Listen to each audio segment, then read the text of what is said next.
Assalamu alaikum and welcome to our Q&A, much awaited, much delayed. Faisal Masjid there behind us. So let's start with TikTok. What are the top 3 positives you take from your move to Pakistan? Top 3 positives is better standard of living, because now we can afford better things, better food, better quality clothes. Everything that we need is much more achievable. We got a better mindset here because we get to see the nature more, greenery like what's behind me. Top 3 things you miss from the UK: cheese, cheddar cheese. Obviously you've got your own familiar places in England. There is generally, you know, pressured water that you miss at the English style toilets and stuff like that, but Pakistan is catching up really quickly, so the gap between Pakistan and England is getting smaller and smaller for me personally, and I feel like if I do miss England a lot, I can just go and visit for a week or 2 and that'll be enough. Me, I miss my family, my friends. I miss driving around on my own. And what I really like about Pakistan is there's just a vibe. There's a nice atmosphere, a nice vibe.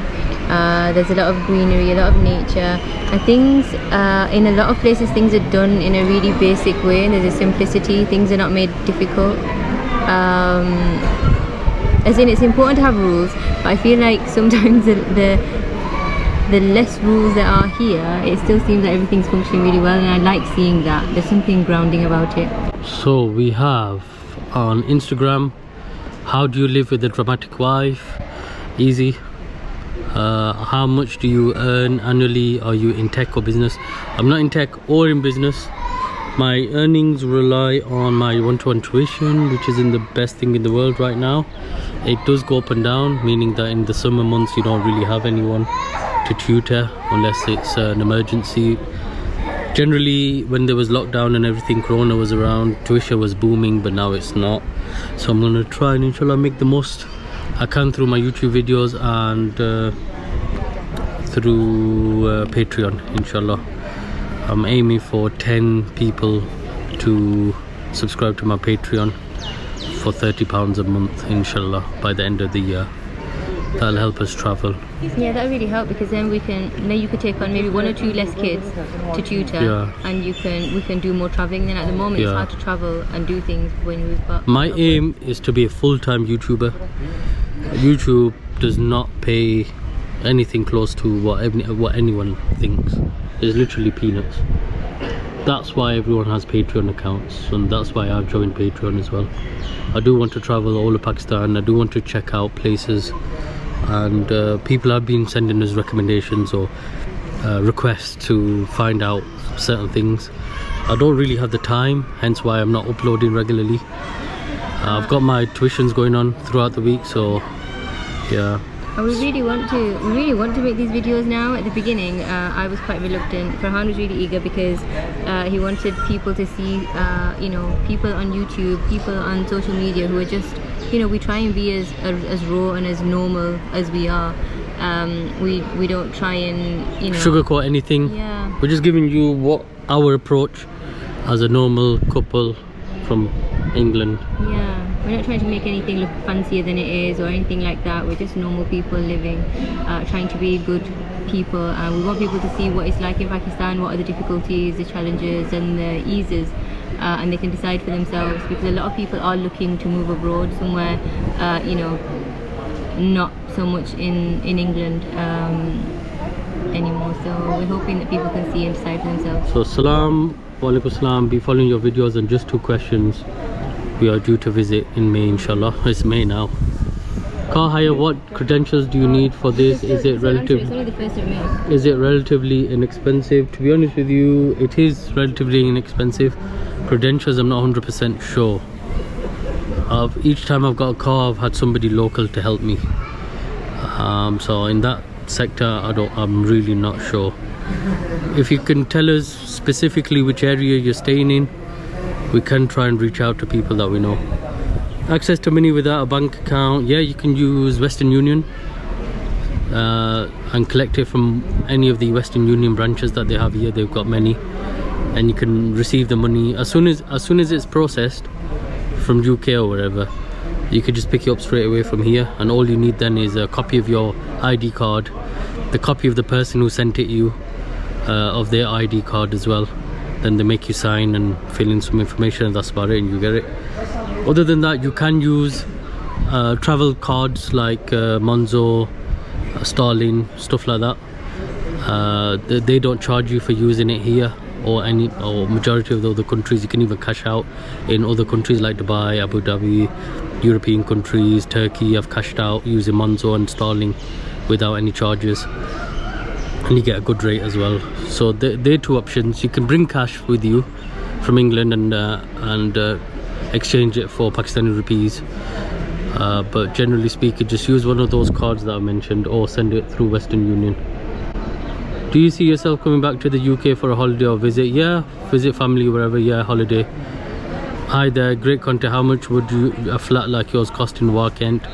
Flat like ours should be about £80,000 in English currency, but I'm not sure exactly how much it would be, because you'll have to sell it to see how much it'll be sell for. What do you do for fun? Well, we travel out. We are always experiencing something different whilst we're here, so every day, every week, or every outing is really unique. Even though we've been to Faisal Masjid so many times, each time we've come it's been unique and we've enjoyed it. It's the safest area, or 10th safest area. Generally DHA defense areas are generally safer. They're more expensive to buy property there, like apartments or houses, but their security is generally better as well. You can always have your own guard with you. It's apparently around about 1,000 rupees a day. That could be an option for you as well. Top 10 safest areas, I'm not 100% sure, but if you want to be completely, like, you don't want any like doubt or any fear whatsoever, zero fear, and you've got the money, you can either rent or buy an apartment in Centaurus. The level of security there is crazy. You have your own separate parking in the basement. You have to show a card to get in and come out. The lifts have cameras. Each floor has cameras. It's very, very, very safe. But you're looking at £150,000 for a studio apartment to buy, so that's quite expensive. Are you working in Pakistan? Yes, I'm working online tutoring GCSE students in England. So I do advise, if you do want to live in Pakistan long term, you do need a source of income, whether that's through property, rented property in England, or working online. Both should work. In terms of doing business or working in Pakistan, I'm not 100% sure how that would go down, or how you would start anything, or how you would make any money. What is that noise in the background? Was that the microphone? Do you feel safe in Pakistan? Can women travel? I think this one's for you, isn't it? No? Yeah, what's your wife's feelings on this? Sorry to sound so naive, I haven't been to Pakistan much, so my knowledge and experience is limited. So do you feel safe in Pakistan firstly, yes or no? Sometimes I do feel safe, sometimes I don't feel safe. Like now I can hear something and it almost sounds like gunshots, so I'm just like, what is going on? And yeah, I'm somebody that's a little bit reluctant anyway, so it takes me time to become comfortable. Even when I've moved to a different area in England, I'm like that. So at the moment I don't go out alone, but I know women are driving around alone. They catch flights to Karachi, Islamabad, Lahore on their own. So yeah, women do travel alone. They go to parks alone. Sometimes bad things do happen, but they do happen everywhere.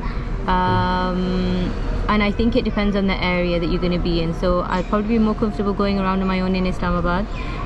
Warkent is reasonably safe at the moment. People are very curious about us there, so I feel a little bit uncomfortable going out on my own yet, but I would like to start doing that at some point. So guys, thank you for this opportunity to do you a Q&A. That must be the microphone, because that's not microphone. I can hear the azan. That sounds like microphone. I can hear the azan. It's Zohar time, start time, and they probably just got some issues with the microphone there.